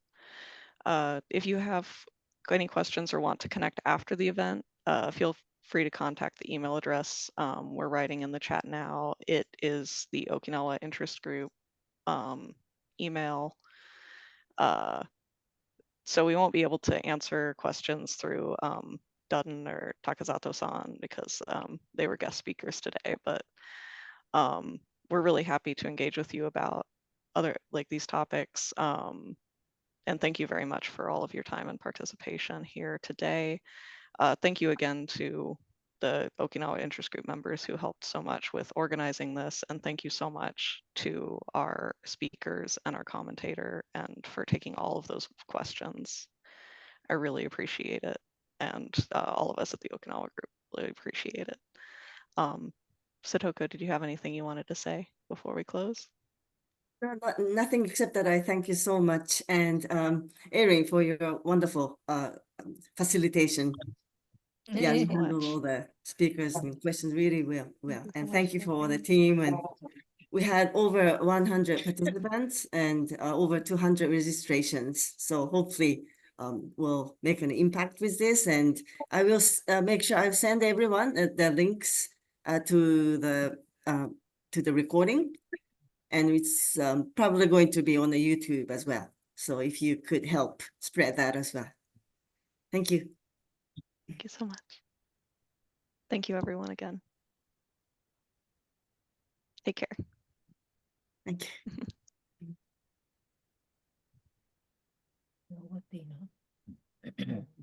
Thank you. Thank you. Thank you.